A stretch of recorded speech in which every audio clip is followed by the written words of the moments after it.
El día de hoy pues cerraremos una serie de temas que hemos venido trabajando por medio de la propuesta del modelo ecosistema cultura que desarrolla el filósofo Augusto Ángel Maya. En esta primera imagen vemos una fotografía del mamo Amado Villafaña. Es la portada de su exposición fotográfica Visión Ancestral. Esta exposición titulada Visión Ancestral de la Sierra Nevada de Santa Marta la expuso en el Banco de la República en Santa Marta. Villafaña, Amado Villafaña Chaparro, es fotógrafo delegado del pueblo arhuaco en la Comisión Nacional de Comunicación Indígena. Traigo de hoy esta fotografía y les comento sobre Amado porque ahorita pues vamos a dar unos minutos para que vean unos videos que tienen mucha relación con la propuesta que vamos pues a cerrar hoy. A través de la fotografía y el video que vamos a ver en la clase de hoy, se expresa la cosmovisión de los pueblos de la Sierra Nevada, que son los pueblos Cancuá, Mocogi, Arhuaco, Huigua. Vamos a ver dos videos, uno del pueblo Arhuaco, otro del pueblo Huigua. Entonces, primero cerraremos con el modelo ecosistema cultura y ya luego pasará a exponer mi compañera Adriana Villota algunos elementos acerca del decrecimiento, el tiempo para la vida, el Abya Yala, la ética del sur. Listo. Entonces, con los planteamientos de hoy, ya veníamos tomando algunos elementos de comprensión del ecosistema. Pasábamos a comprender entonces cuál era la incidencia de lo humano en el ecosistema, digamos ese comportamiento del ser humano sin nicho. Y dejamos una pregunta planteada, digamos, ¿en qué consistía esa expulsión, esa salida, ese irse que caracterizaba al comportamiento humano? Entonces yo quería hoy, antes de continuar con el tema de este modelo ecosistema cultura, hablar un poco de esas características de la hominización, ¿cierto? Que es el paso físico, biológico, evolutivo, que permite, digamos, construir cultura. Y por qué entonces desde el modelo ecosistema cultura de Augusto Ángel Maya se comprende también el sistema cultural como un resultado de la evolución. Entonces, bueno, el hombre, el ser humano, se caracteriza por la posibilidad de utilizar instrumentos. Aquí, como lo pueden ver en la diapositiva, hay diferentes elementos que voy a desarrollar en este momento. ¿Listo? Entonces, esa posibilidad de utilizar instrumentos permite que el hombre base su existencia en la construcción artificial, ¿cierto? Y esas construcciones artificiales permiten que se adapte al escenario ecosistémico, pero de otra manera.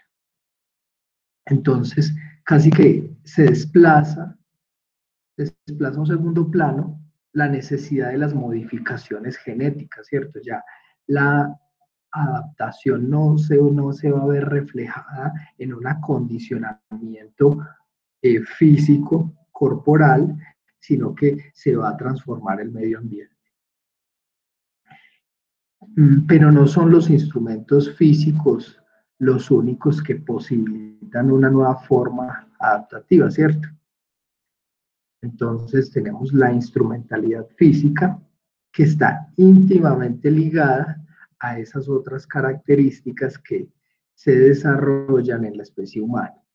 Entonces, la fabricación y utilización permanente de instrumentos es esa forma adaptativa, que no es posible, que no hubiese sido posible sin el desarrollo entonces de el neoencéfalo, la conformación de la mano, la aparición de la vista estereoscópica y el establecimiento de una compleja organización social, basada en que en el aparato fonético, lo que quiero decir es que está basado en el lenguaje articulado.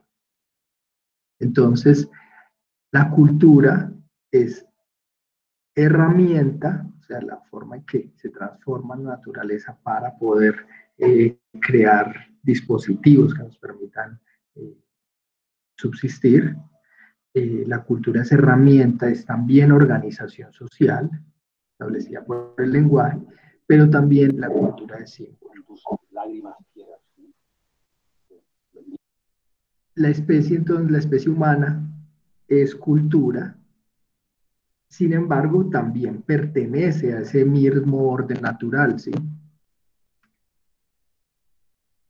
Augusto Ángel Maya dice, pertenecen al mismo orden natural como las plantas o las especies animales.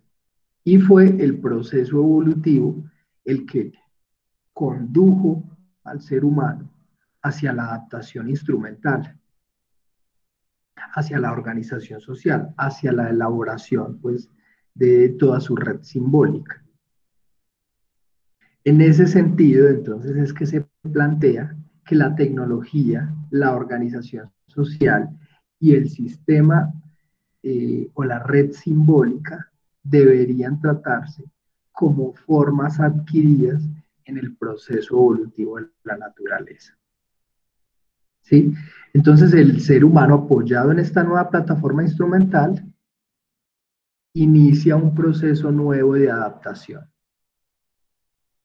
que en un corto espacio de tiempo modifica la organización de las estructuras ecosistémicas y de acuerdo pues a su complejidad o a su intensidad amenaza o no con destruirlas.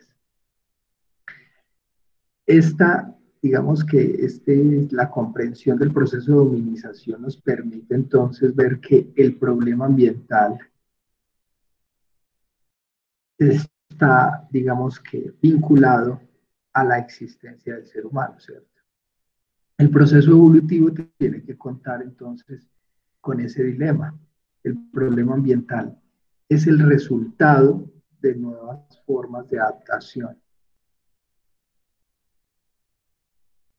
Y algo que es una constante, es un trabajo, es que entonces no se va a considerar esta incidencia en el ecosistema como la consecuencia de la insensatez humana. O sea, el ser humano, como les he dicho en muchas otras clases, por el mero hecho de existir, de tener, digamos que transformar su entorno, de no cumplir una función dentro de los nichos, entonces afecta. ¿De qué manera afecta? Ya es otra discusión que ya involucra un orden ético, ¿cierto? De regulación. Pero cualquier cultura, cualquier comportamiento humano colectivo va a afectar el ecosistema. Esto lo expongo también para volver a un argumento que expuse en las clases anteriores, y es que la inteligencia es cuerpo. O sea, no seríamos esa especie pensante crítica si no nos hubiéramos levantado del suelo y hubiéramos recuperado, digamos que dos miembros, las manos, y tampoco si no tuviéramos la visión que nos permite como que proyectarnos en el horizonte. Y algo muy importante que se combina entonces es el neoencéfalo, el aparato fonético. Digamos que todas estas posibilidades casi que estilizan de una manera ese orden biológico humano y vinculan la aparición del lenguaje articulado.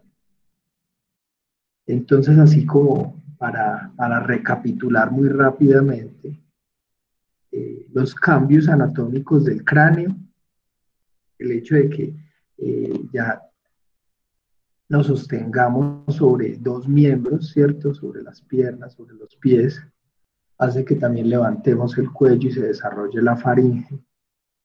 La segunda característica es la conformación, la recuperación de la mano, ¿cierto? Y la posición erecta. Entonces, no solamente significa la liberación de dos extremidades, sino que estas se convierten en dos órganos finamente articulados, eh, órganos prensores. Y hay algo también muy interesante. Augusto Ángel Maya constantemente lanza algunos lemas que también permiten sintetizar la propuesta, y él propone: el hombre, ante todo, es un animal con mano, para no perdernos tampoco del ecosistema. Somos resultado de un proceso evolutivo, ¿sí? La tercera característica evolutiva de la especie humana, entonces, es el perfeccionamiento de la visión, la aparición de una vista estereoscópica que puede percibir los objetos en sus tres dimensiones y captar una amplia gama del espectro luminoso. Ese es otro aspecto que aparece con la especie humana. La cuarta característica es la aparición del aparato fonético, que va a permitir entonces una revolución en las formas de comunicación, que es pues efectivamente el lenguaje.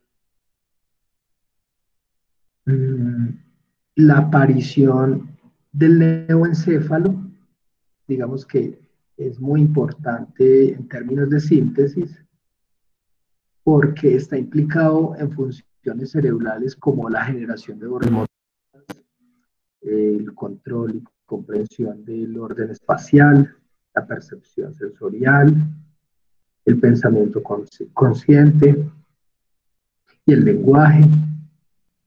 En ese sentido, hay digamos que estas características que aparecen dentro del proceso evolutivo no son características aisladas, sino que sirven para desarrollar todas estas funciones. Son caminos convergentes, se puede pensar así, que van a cambiar el comportamiento, ¿cierto? El comportamiento evolutivo. Y algo muy importante es que ninguna de estas ventajas tendría el mismo significado si se trabaja de manera aislada. En este sentido se explica la posibilidad de lo humano de intervenir en la medida en que convergen todas estas funciones y ninguna es independiente de las demás.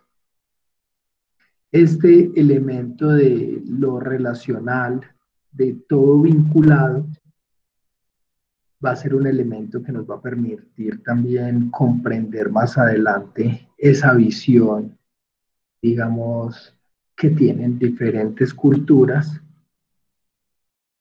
y que permiten tener conciencia de la incidencia en el ecosistema. En ese sentido, digamos que la comprensión del comportamiento humano como algo supremamente relacional, ¿cierto? No se podría regresar a la escala evolutiva de adaptación. No tenemos, digamos, función en el nicho ecológico. Y digamos, argumento interesante es que, o una premisa sería que el hombre, el ser humano, ha sido arrojado del paraíso ecosistémico. Y en ese sentido, entonces, la tecnología y la cultura vendrían a ser etapas evolutivas dentro de la evolución del ecosistema. Ok, entonces, ya comprendiendo, digamos, esas características, esos elementos, eh, digamos, biológicos, corporales, que permiten la existencia de casi que de la construcción del sistema cultural, entonces vamos a trabajar también el modelo ecosistema cultura. Esta es la propuesta entonces que surge como conclusión a el libro El reto de la vida que trabajamos pues hasta hoy y que nos va a dirigir, digamos, como en una comprensión del problema ambiental. Entonces, en este sentido, el modelo quiere evitar el reduccionismo de la tendencia biológica que trabaja entonces, como les decía también desde las anteriores clases, el ecosistema aislado del sistema cultural o el sobrenaturalismo de las ciencias sociales que quiere trabajar al hombre o al ser humano y a las relaciones sociales eh, como algo independiente del ecosistema. Entonces aquí, digamos que para poder explicar, para poder dar una comprensión, pues se divide, pero hay que reconocer que el ecosistema, las relaciones que suceden dentro del ecosistema, las relaciones del sistema cultural, todo está unido. O sea, aquí ponemos a la izquierda el triángulo que quiere explicar ecosistema, las relaciones en el medio y el sistema cultural a la derecha, ¿cierto? Pero todo está profundamente interrelacionado, o sea, nosotros no estamos separados. Este es un esquema precisamente para la comprensión, pero la comprensión no debe nublarnos la experiencia existencial, que es totalizante. O sea, nosotros estamos teniendo relaciones dentro del ecosistema y de acuerdo a nuestro sistema cultural, y todo eso lo vivimos casi que inmediatamente. Eso es algo que hay que tener muy claro para no pensar que por allá lejos está el ecosistema y por allá estamos nosotros y las relaciones suceden. O sea, en este momento yo me encuentro ubicado en una montaña, ¿cierto? Y en esta montaña establecieron los barrios en los que ahorita resido. La neblina de la madrugada afecta todo el entorno, entonces tenemos unas mañanas supremamente frías, entonces estamos ahí y hay también una personalidad, digamos que de la ciudad vinculada a esa frialdad, digamos, de los bosques de niebla que son los que caracterizan esta parte eh, de la región, ¿sí? Entonces, bueno, se exponen de manera independientes, pero queremos pensar que todo está íntimamente relacionado, vinculado. Entonces, el ecosistema, como el orden cultural, ya veíamos que tiene sus propias leyes de funcionamiento, y en eso consiste un poco el problema ambiental. Si el hombre eh, se tuviese que adaptar cumpliendo una función dentro del ecosistema, pues simplemente no habría problemas ambientales. Y el ecosistema entonces no tiene problemas ambientales por sí. Eh, lo ambiental entonces surge como problema del hecho de que la especie humana no ocupa ningún nicho específico dentro del ecosistema. Eh, y lo que les comentaba entonces, el hecho de que la especie humana haya logrado una independencia con relación a las leyes del ecosistema, no se interpreta como un don, ¿sí?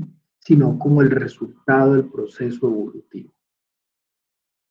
Los cambios sufridos entonces por la evolución condujeron a la organización de esa forma de adaptación diferente que ya no se realiza a través de los cambios orgánicos, sino con base en una plataforma instrumental creciente.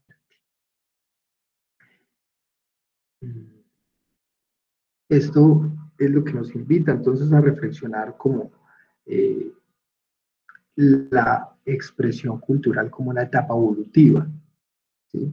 A pesar de que el hombre entonces sale de ese paraíso ecosistémico, tiene que construir una cultura culturas, transformando el medio y construyendo nuevos equilibrios que en anteriores clases pues se ha denominado equilibrios tecnobiológicos, ¿cierto?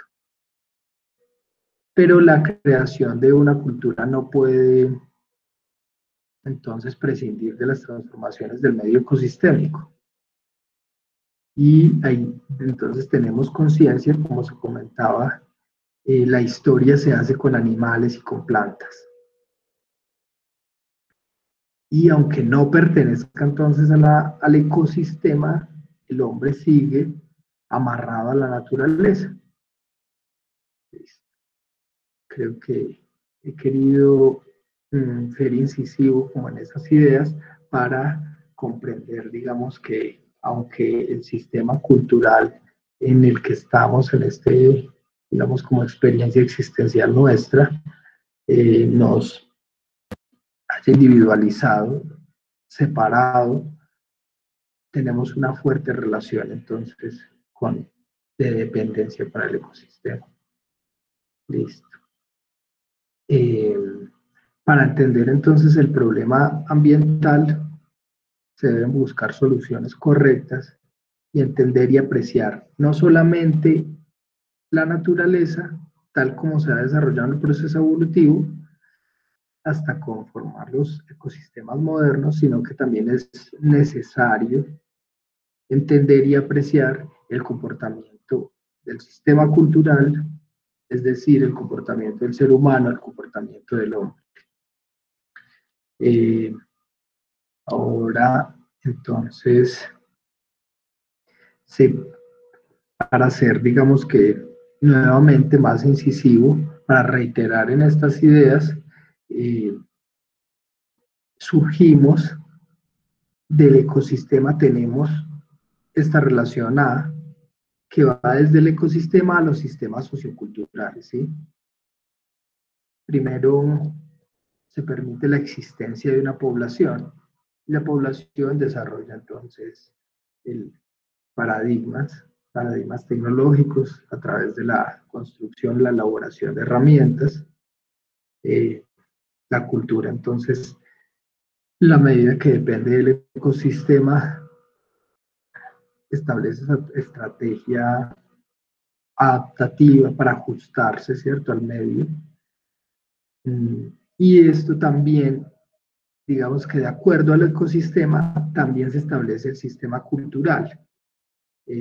Difieren entonces una cultura de acuerdo al clima, al entorno. Entonces, si una cultura es de tierra árida, el paradigma tecnológico, las relaciones sociales, la red simbólica, van a diferir de otro tipo de tierras, como sería la selva húmeda, señala Augusto Ángel.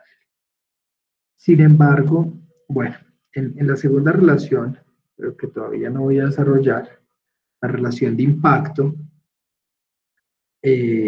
como les decía, pareciera entonces que en el esquema vemos todo independiente, pero está sumamente relacionado. El ecosistema permite la existencia de la población en la medida en que hay medios para poder subsistir, hay ríos, hay alimentos comestibles, hay animales que sobreabundan y permiten que se extienda la población, el crecimiento poblacional vendría a ser como una conquista, también resultado del paradigma tecnológico de las herramientas, y eso va a ser, digamos que va a demostrar el crecimiento poblacional, las capacidades mismas del sistema cultural de avanzar. Pero entonces, aunque esta relación se trabaje de manera analítica y digamos que secuencial, primero dependencia, luego impacto, hay una constante, o sea, la población, en la medida en que la población se establece, crece, eh, reafina, estiliza su paradigma tecnológico y digamos que nuevamente va estilizando en profundidad esas relaciones sociales, se van generando impactos. Entonces, digamos que la población ya va generando un impacto, surge la población, el paradigma tecnológico, las herramientas usadas también van transformando el ecosistema y va generando impacto. O sea, en cada proceso que no surge de manera independiente, sino interrelacionada, se va afectando el ecosistema. Sin embargo, entonces aquí, como les digo, para una finalidad explicativa se piensa de manera independiente. La segunda relación, pues esta relación B, que es el impacto, va desde el sistema cultural hacia el ecosistema, ¿cierto? Podemos llamar a esta la relación, ¿sí?, de impacto. Significa que toda cultura en el proceso mismo de formación transforma el medio ecosistémico, ¿sí? Toda cultura en el proceso mismo de transformación transforma el medio ecosistémico.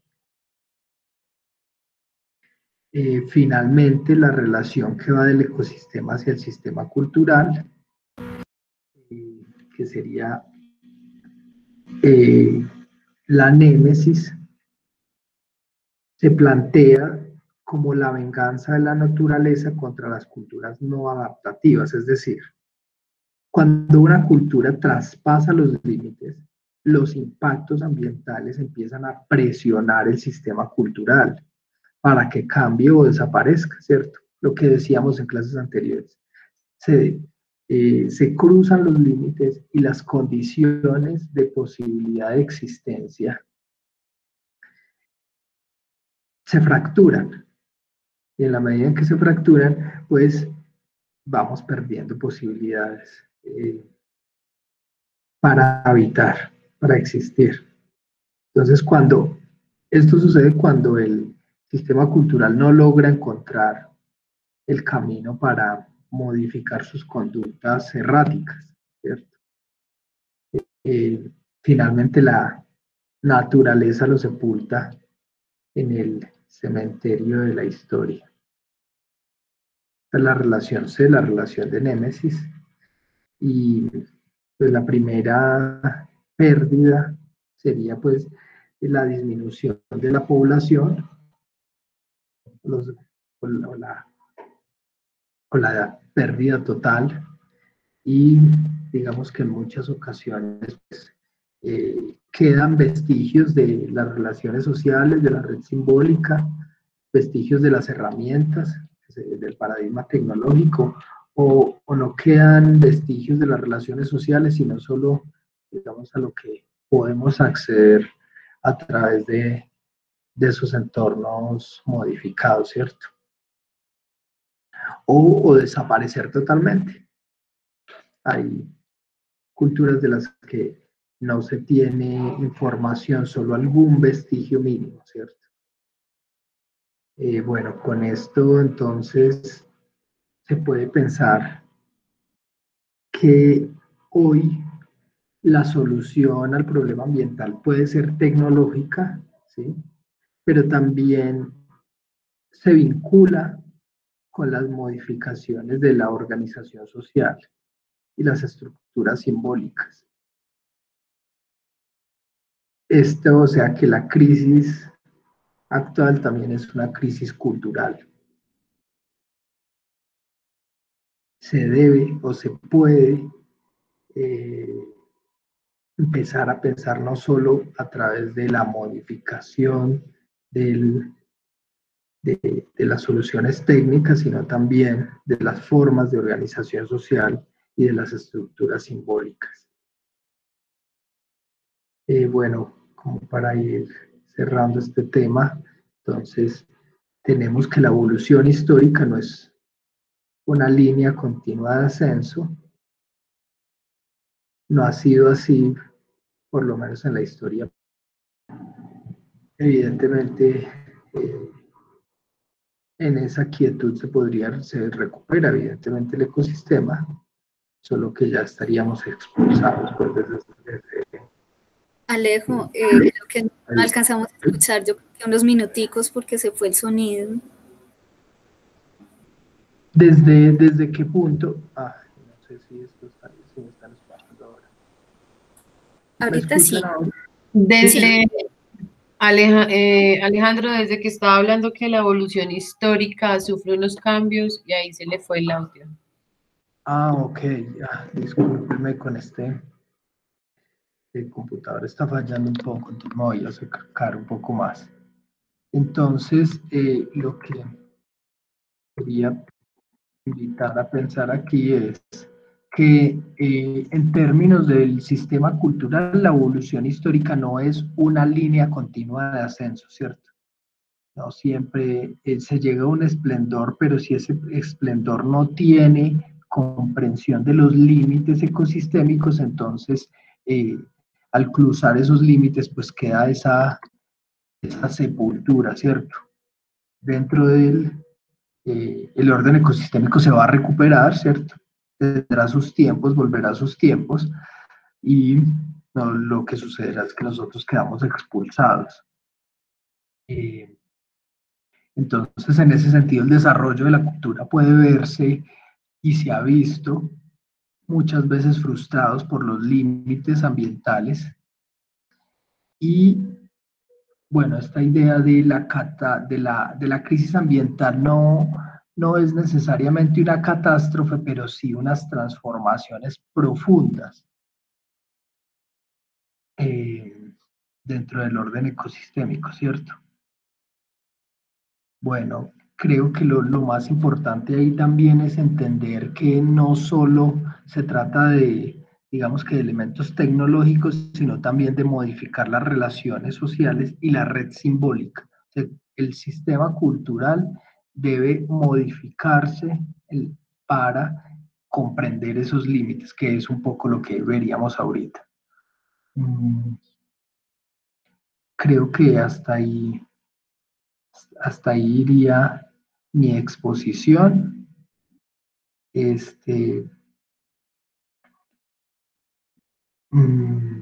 Ya vincularía, digamos que los, las producciones audiovisuales de Canal 13 junto con el grupo, el colectivo de Amado Villafaña, que nos invitan entonces a pensar la perspectiva del mundo más allá de la experiencia individual. Nos invita a pensar que hay diversas nociones de realidad en distintas culturas o en momentos diferentes de la historia y que vivimos lo real como la presencia de nuestra experiencia. O sea, lo real es lo que yo vi, lo que yo oí, lo que yo toqué, lo que tocamos, lo que vimos, lo que oímos como cultura. Y la noción convencional de lo real, entonces, nos permitiría saber que se construye en la medida en que interactuamos con el mundo. Vale. Bueno, yo voy a continuar con la exposición. Continúo con el modelo ecosistema-cultura. En la exposición pasada, pues veíamos cómo las transformaciones humanas van generando esas crisis ambientales. Crisis ambientales entendidas pues ya no solo como simplemente ecosistémicas o simplemente humanas, sino que crisis ambiental ya implica todas, digamos que es una crisis multidimensional. Continuando pues con la línea en que estaba trabajando el profesor Alejandro, que ya nos explicaba el modelo ecosistema-cultura que propone Augusto Ángel Maya, pues es justamente eso, ¿no? Empezar a tratar de que en adelante todos los problemas de forma relacional. En el otro texto que nosotros habíamos propuesto para que ustedes también lo pudieran leer, es un texto de Arturo Escobar que se llama Otro posible es posible. Por eso, pues, quería darle este título a la presentación, entonces voy a empezar con ella. Entonces dice, bueno, la reconciliación entre cultura y naturaleza. Para reconciliarnos con la naturaleza se requiere un cambio en las grandes categorías universales instaladas en nuestras sociedades. Necesitamos desaprender lo aprendido en las escuelas formales donde nos enseñaron a ver el mundo solamente como observadores de un mundo de sujetos y objetos que se puedan conocer y manipular a voluntad, y donde se mantiene una separación, creando dualismos, como hombre y naturaleza, espíritu y cuerpo, razón y emoción, entre otros. Posturas que consolidan una ética de dominio sobre la naturaleza. Cuando se establece la creencia de que solo existe una realidad, la que nos muestran los medios de comunicación, instituciones, etc., y que niega la existencia de otras realidades y posibilidades, permite mantener las decisiones políticas que mantienen los mismos poderes, porque justamente se encuentran enlazados en esa relación lo real, lo posible y la política. Se configura de esta manera una realidad excluyente que evita que las personas crean que hay otros posibles y otras realidades, que buscan otras formas de vivir, otras economías, otras políticas y otras maneras de convivir con la naturaleza diferentes de las que ya conocemos. El pensar en otros posibles y otras realidades y expuestas, generalmente pues las ideas que yo estoy exponiendo ahora tienen mucho que ver con Arturo Escobar y con otros autores latinoamericanos, obliga a que se tenga que repensar en muchas de las prácticas cotidianas y en las políticas establecidas. Y esto no es conveniente para el discurso tradicional, para mantener la dependencia del sistema capitalista a través de la visión dualista de la realidad y de la objetivación de la realidad.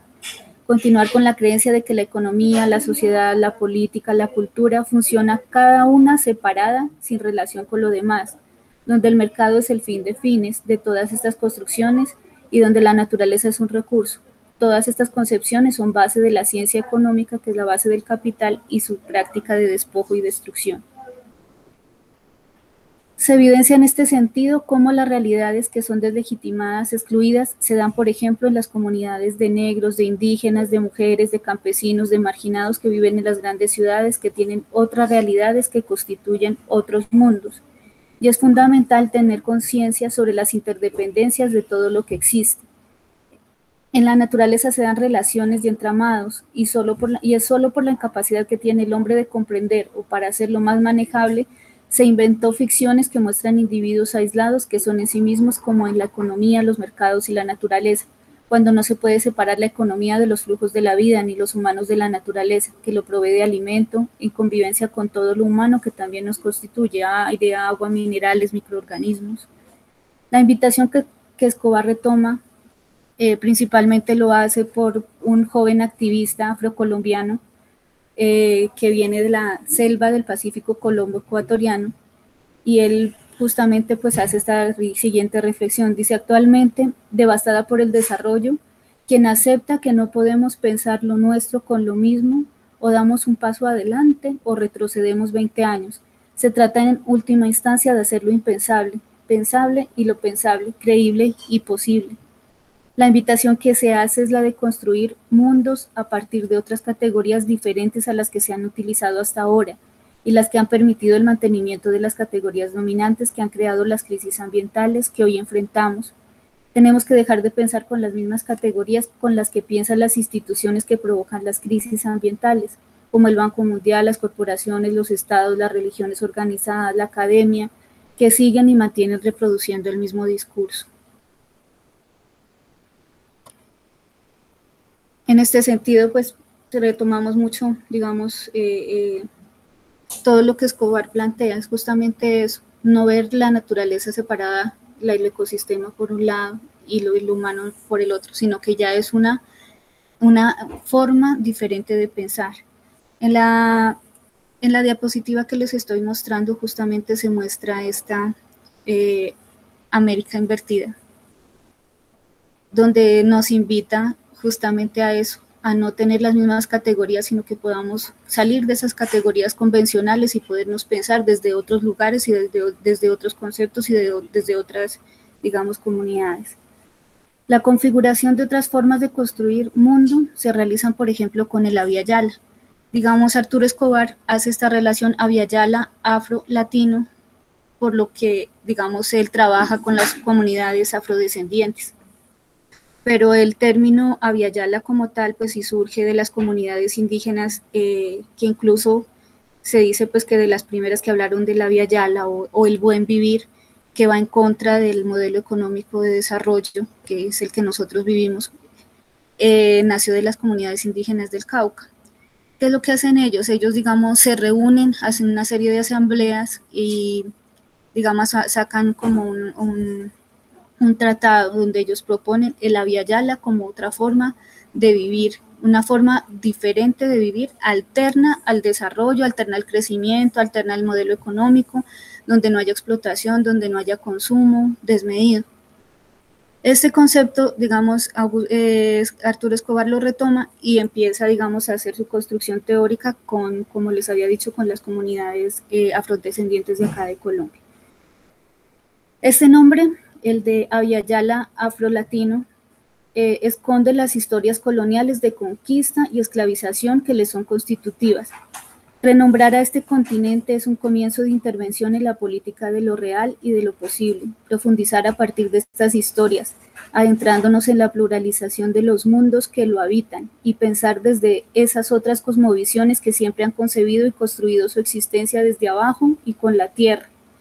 En este sentido, la propuesta es la realización de nuevas contribuciones teóricas y políticas para pensar las regiones, los encuentros de los pueblos, las mingas de pensamiento, los debates de movimientos y colectivos urbanos y rurales, las asambleas de comunidades en resistencia, las movilizaciones de jóvenes, mujeres, campesinos y ambientalistas, y en algunos espacios del pensamiento crítico como la academia y las artes. Digamos, siguiendo en esta misma línea de las propuestas que ya tratamos de mostrar, o sea, de evidenciar de lo que están pensando, digamos, estos otros pensadores, les traigo una propuesta que la hace Serge Latouche, que es la del decrecimiento. Quise mostrar, digamos, ahí una planta en esta diapositiva, porque ella es la que nos recuerda cómo es y cómo se da la vida. Una planta no crece indefinidamente, una planta llega hasta el máximo donde puede llegar y de ahí en adelante ella empieza a morir y ya no, o primero se detiene, no vuelve a crecer y ya empieza a morir porque es el ciclo de la vida. Digamos, y esa es justamente la crítica que se le hace a este modelo económico también, que es la idea de que no tiene límites, la idea de que hay que crecer siempre, la idea de que hay que consumir siempre, la idea de que todos somos y vivimos mejor entre más cosas tengamos, entre más dinero consigamos, pues todo digamos va en esa línea. ¿Qué es lo que nos dice Serge Latouche? Dice, la apuesta por el decrecimiento es una toma de conciencia sobre un proceso que se ha instaurado en el corazón del proceso civilizatorio que atenta contra la vida del planeta vivo y la calidad de la vida humana. El llamado a decrecer debe tener una sólida argumentación teórica y una estrategia política. Economistas, ecólogos han propuesto sujetar a la economía de manera que se regeneren los ecosistemas y donde haya absorción de sus desechos, que eso sería lo ideal y lo más parecido, digamos, a lo que hace comúnmente o naturalmente un ecosistema sin humanos. Pues la idea es como justamente parecernos a digamos, a todo este equilibrio que maneja la naturaleza.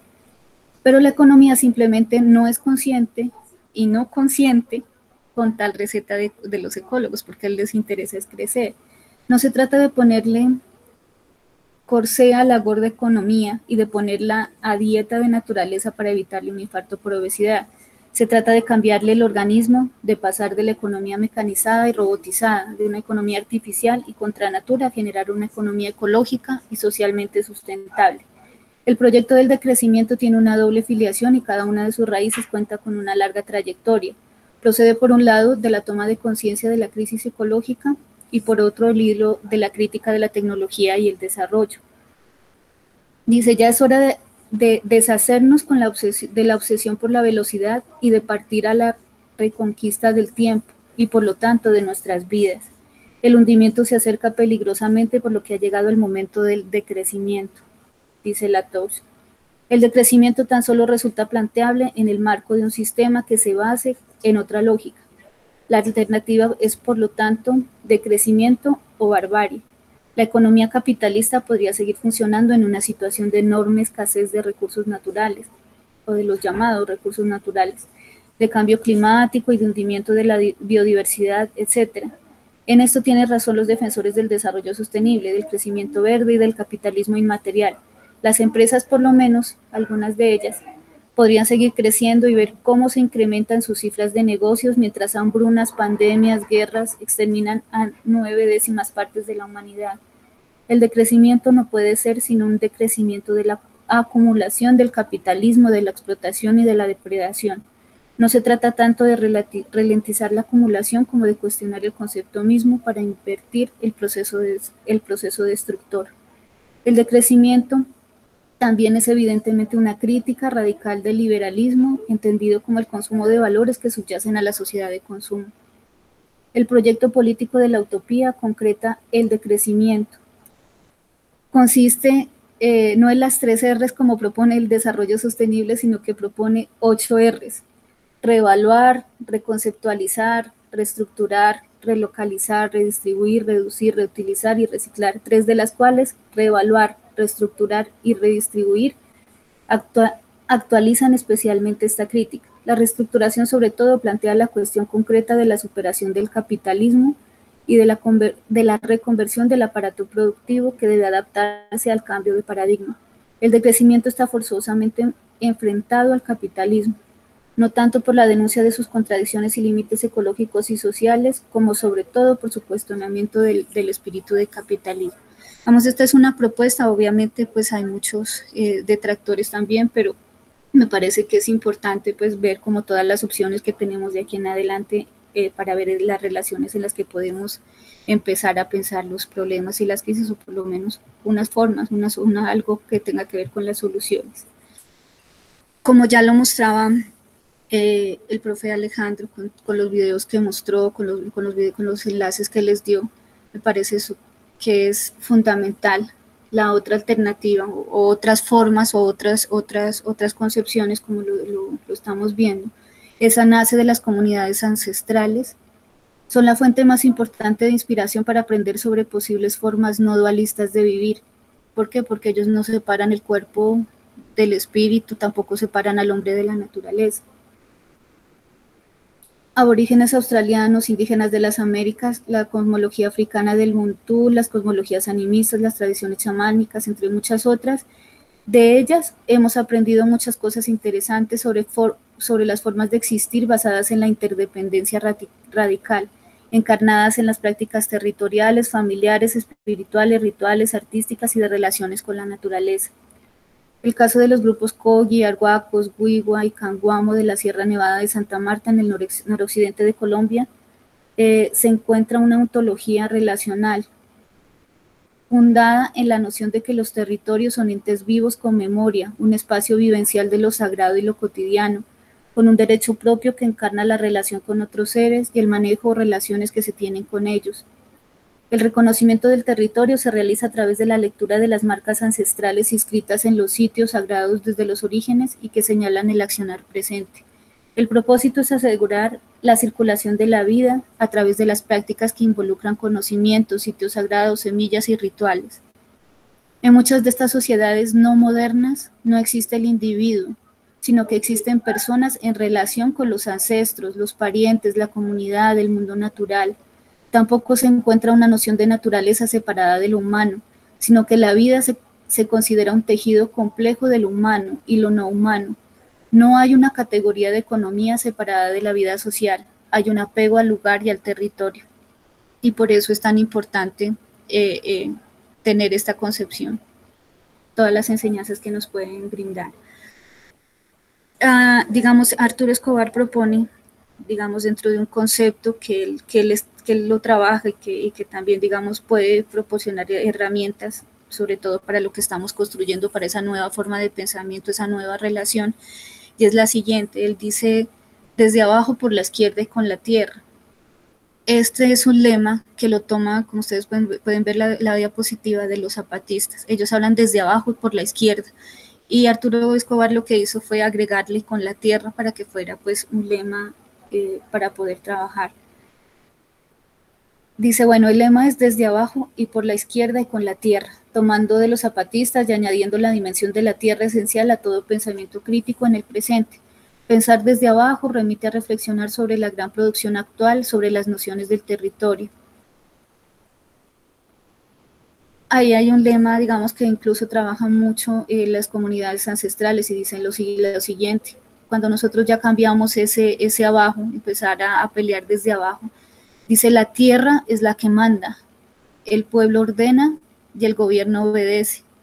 Que ahí ya está cambiándonos totalmente las dimensiones o las categorías a las que estamos acostumbrados a pensar.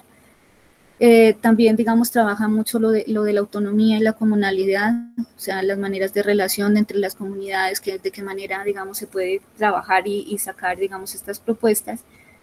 Y pensar la tierra no tanto en el pensamiento ecologista, sino que también como desde las cosmovisiones y relaciones de los pueblos, de los territorios y de las comunidades, de los indígenas, afrodescendientes y de todas aquellas comunidades, como ya lo habíamos dicho más antes, todas aquellas que estos modelos económicos marginan o excluyen, porque dice pues que a ellos están y son los que están estrechamente ligados con la tierra. Cuando se hace referencia a la izquierda, no es que nos esté invitando a que todos seamos de izquierda, ni mucho menos, pero sí hay, digamos, hace un reconocimiento a todas esas luchas que hicieron y que tuvieron que dar las comunidades para reivindicar todos sus derechos. Hay otra propuesta, digamos, o otra de los mundos posibles que él propone es el codiseño, que es, digamos, lo que él trabaja en este momento. ¿Qué es lo que quiere él con el codiseño? Dice: se centra en la generación de un imaginario de transición. Él lo que hace es tomar un caso de estudio, en este caso pues toma todas las plantaciones de caña de azúcar del Valle del Cauca y empieza, digamos, a hacer como un recorrido histórico. Dice, bueno, desde hace más de 100 años la región ha sido sometida a un modelo capitalista basado en las plantaciones de caña de azúcar en la parte plana y la ganadería extensiva en las laderas. Ahí en la diapositiva podemos ver que ahí está, como solamente queda la cuenca del río Cali. Y ahí en los alrededores ya, digamos, los paisajes ya cambiaron totalmente, porque esos son paisajes del desarrollo y paisajes, digamos, del capital, paisaje de la industria, ese no es un paisaje natural. Ya es evidente la devastación ecológica de colinas, acuíferos, ríos, bosques, suelos y humedales causadas por este modelo, además de la afectación masiva social y territorial de los campesinos y de las comunidades afrodescendientes de la región, profundamente injusta y dolorosa. La región puede ser reimaginada, que es lo que él nos invita, reimaginar y repensar estos espacios, como un verdadero bastión de producción agroecológica, de frutas orgánicas, verduras, granos y plantas exóticas, y como una región multicultural de productores agrícolas pequeños y medianos, y una red descentralizada funcional de pueblos y ciudades medianas.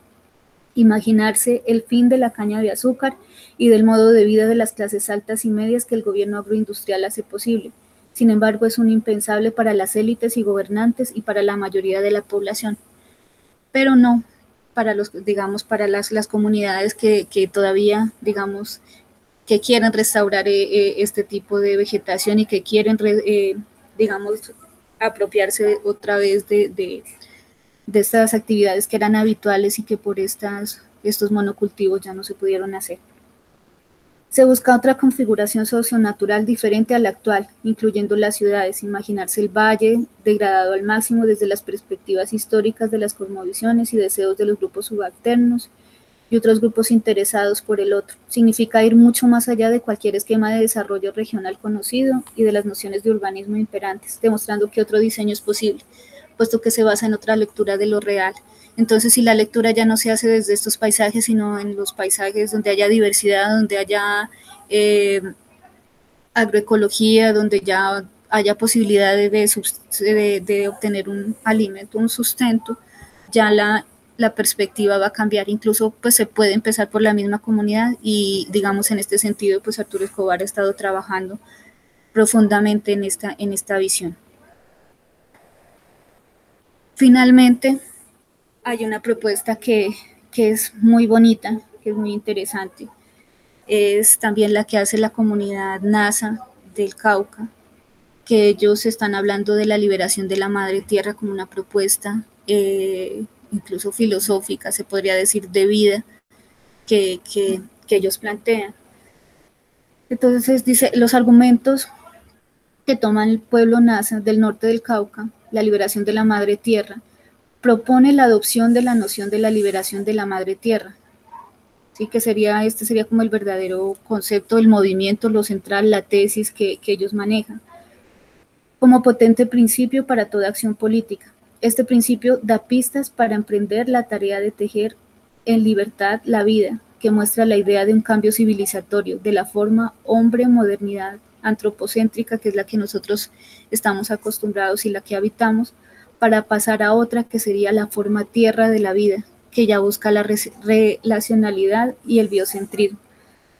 Yo les voy a leer tal cual como aparece en la página. Ustedes cuando quieran pueden entrar, hay una página entera que habla de la liberación de la madre tierra y hace pues toda su historia y todo su recorrido. Pero me pareció muy importante, digamos, justamente lo que les voy a leer porque es lo que me concluye, la conclusión a la que quería llegar en esta exposición. Entonces nos dice, una liberación no venimos a sufrir, sino a pasarla bueno, palabra deliberadora. Qué frase tan económica, por todo lo que dice con pocas palabras y por lo que dice, que liberamos para ser felices, para vivir sabroso, o como dicen en NASA. Bueno, ahí está en lenguaje NASA que no lo voy a leer, no quiero soplar la lengua NASA. Nuestra teoría económica se escribe en la tierra, en la práctica de la liberación de la madre tierra. La primera acción económica es cortar la caña de los inmensos cañaduzales de las multinacionales del azúcar y los agrocombustibles. Nuestra teoría económica se escribe con la tierra, porque una vez cortada la caña, brota la hierba. Con las flores llegan las abejas y las mariposas, con la tierra fresca y húmeda revientan las lombrices abajo en las sombras. Después entramos otra vez los humanos, sembramos frijol, maíz, zapallo, plátano, yuca. La luna mayora, llena, da la fuerza. El agua acaricia las semillas y las despierta. Entonces las semillas brotan y crecen hacia el sol, que las alimenta de la luz. En las sombras, las bacterias arman tremenda algarabía, y las fuerzas magnéticas, minerales y vegetales se alinean en minga. La economía sí es una minga de todos los seres de la vida. En los puntos de liberación de la madre tierra es donde están haciendo otra forma de economía, unas economías para la liberación. Un punto de liberación es una aldea asentada en las fincas que estamos liberando, un centro de economía propia. Allí vivimos familias en grupos o dispersas, según el gusto de cada quien.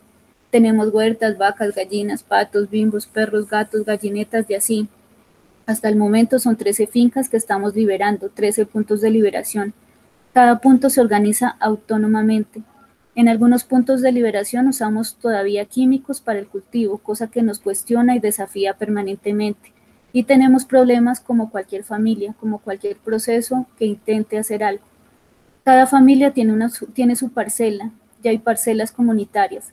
Algunas familias tienen ganado familiar y los puntos de liberación tienen ganado colectivo. Así, cada punto de liberación organiza fondos económicos para el sustento. Al principio, por la escasez de dinero para comprar algunas cosas necesarias para la alimentación, había que ir a jornalear en grupo.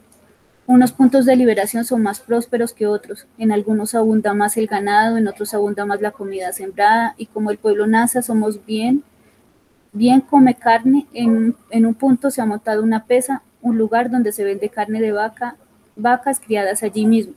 Con la caña tumbada hemos hecho melao, chicha y chirrincho, los cuales vendemos y nos ganamos unas monedas. De la comida sembrada, del ganado y los otros animales pastoreados nos hemos alimentado.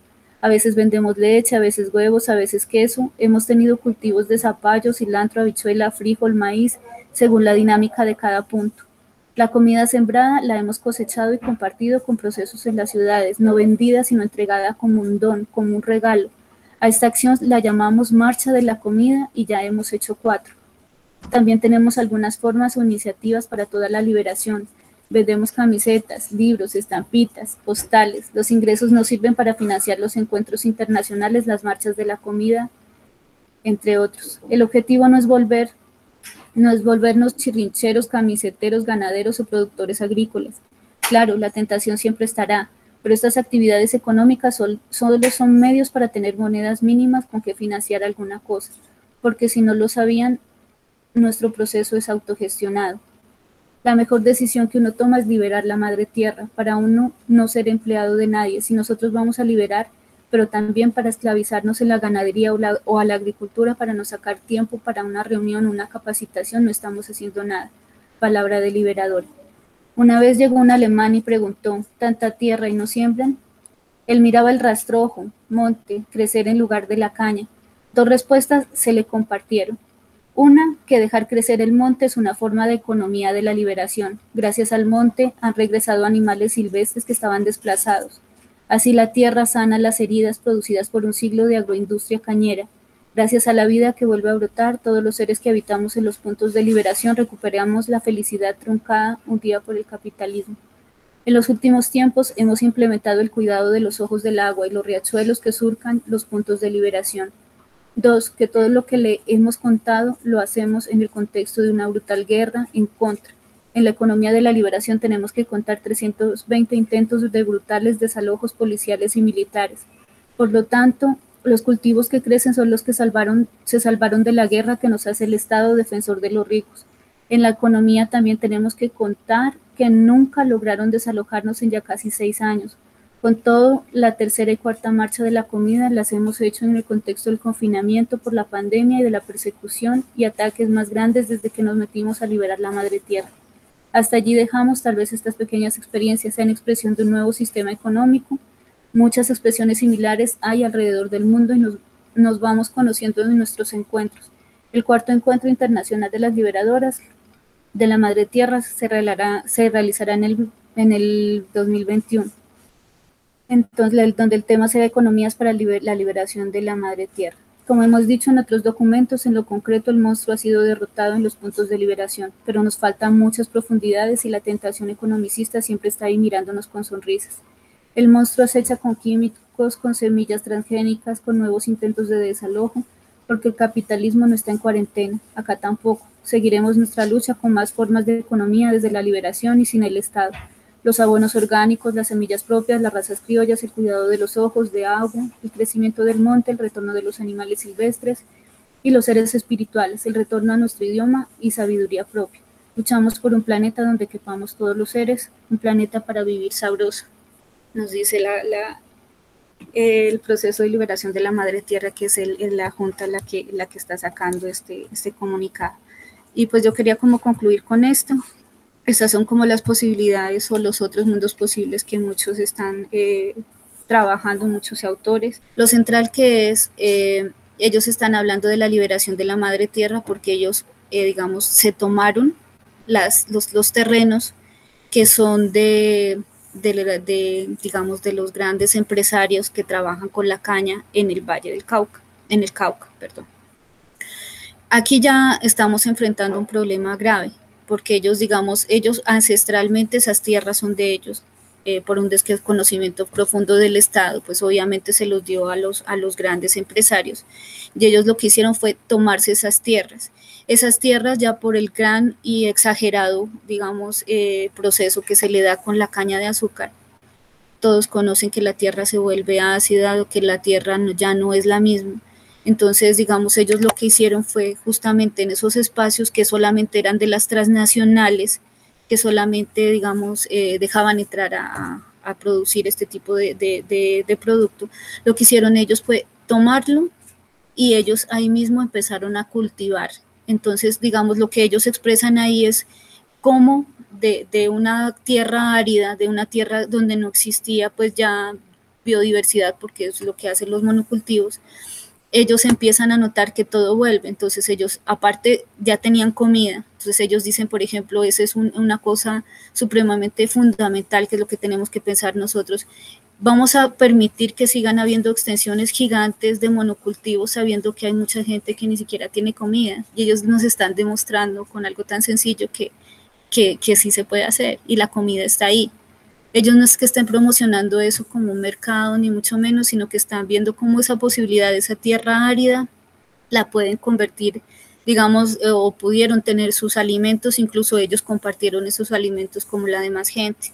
Digamos, lo entiendo en el sentido de que uno, de pronto, muchas personas lo que sientan es como esa esa capacidad de, digamos, de verlos a ellos superiores a los indígenas, que ellos todos tienen, digamos, que todo lo de ellos va a ser supremamente perfecto, y pues obviamente no lo es. Obviamente hay muchos indígenas que están también muy influenciados por las culturas occidentales, pero digamos la ganancia o por lo menos lo que ellos tienen, que en definitiva nosotros no lo tenemos, es digamos esa espiritualidad y justamente esa capacidad que tienen de relacionarse con la tierra.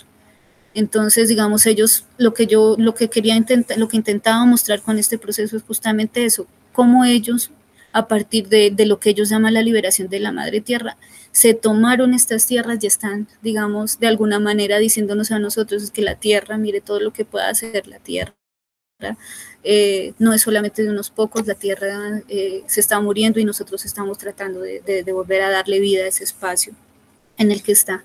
Obviamente, como le digo, pues también tendrán muchos errores, pero la intención principal sí era la de recuperación de la tierra como tal. Incluso no sé si ustedes se acuerdan que debido a esto, debido a que los indígenas se tomaron este territorio, una senadora fue la que propuso que levantaran un muro entre ellos y la transnacional. Pues eso es como para que vean el grado de digamos, de estupidez ya que tienen nuestros gobernantes en estos temas.